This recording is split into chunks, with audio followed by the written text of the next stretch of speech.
Started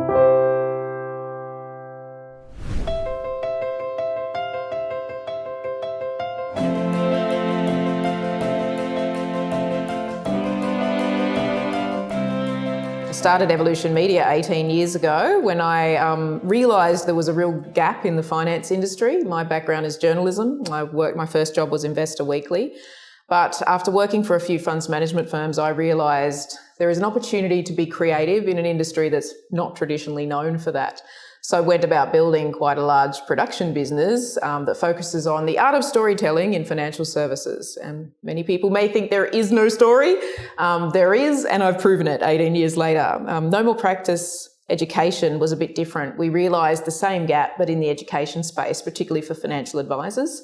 The existing content that they were receiving was bland is a harsh word, but perhaps there wasn't the level of engagement and storytelling that there is when you put the actual people who manage money or who are making decisions on the screen.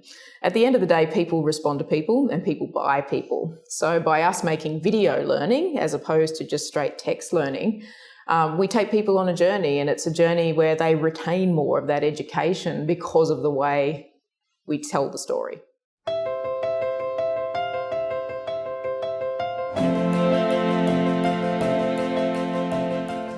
Actually, when we talk about a purpose, we have this overarching purpose to make the pension irrelevant for people. And by saying that, we mean that they won't need to live on a government solution, but because they've created enough wealth for themselves. How do we do that? Well, we need to make the finance industry more accessible. There is a percentage of people that engage with the industry, probably more at the SMSF and high net worth end, but there's a whole bunch of people, only 2 in 10 Australians get financial advice, that aren't engaged with the industry, and the industry hasn't done a great job of telling its story in a way that is accessible and easy to understand. So that's our job.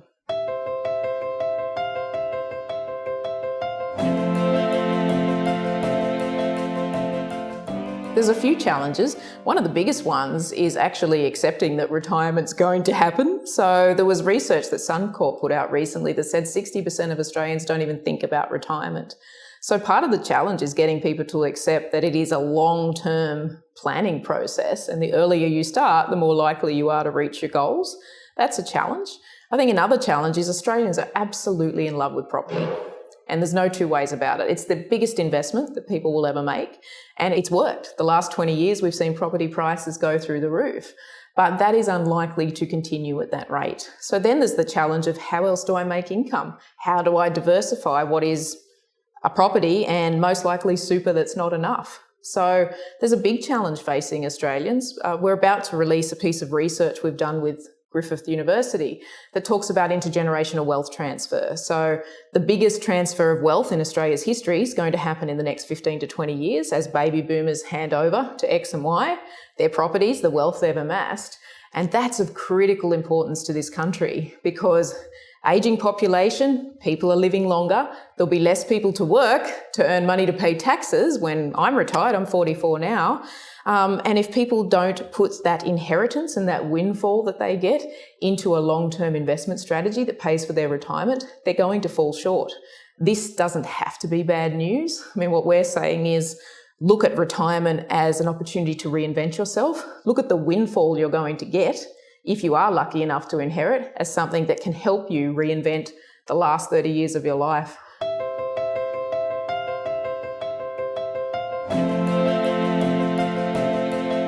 Been writing for a long time for advisors and usually in support of advisors and their businesses. Advisors have received a lot of criticism in the media, some of it rightly so, but unfortunately the good news and the good work that advisors do every day doesn't get written about. So a lot of what we're trying to do is help them build better businesses and help them tell their story better so more people engage with advice.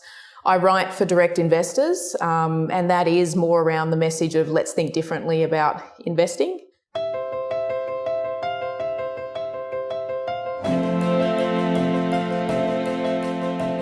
The investment series is running on Channel 9 in a few weeks. We're very excited because it's the first time we've used a celebrity to go through the process of transformation around money. So we've used Blair McDonough, who's ex-Soapy star and one of the first people ever on Big Brother in Australia. I don't know if you're a fan of reality TV, but those who watched it loved him. But he's a typical Australian in the sense, almost 40, owns a home or with a mortgage and has an investment property. But with his wife going on maternity leave, second baby, we take him on a journey to understand, A, his cash flow and budget needs, because most Australians have trouble managing their cash flow and budget, and it's something that advisors can really help with. So we pair him with an advisor.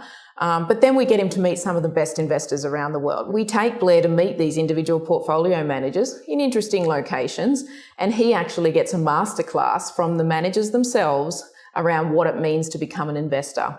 And I think for the viewer to be able to understand his financial plan, because our advisor, Simon Clifford, gives him a financial plan on the program, and see how he's planned out the next phase of his life, will get people thinking, wow, I need to do the same. People can see the investment series on Channel 9 from October 14. It's running every weekend on a Saturday at 12.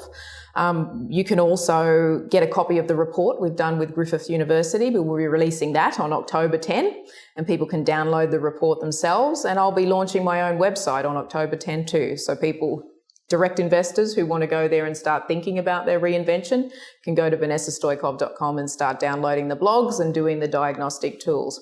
So exciting times, and I'm looking forward to writing for Morningstar as well.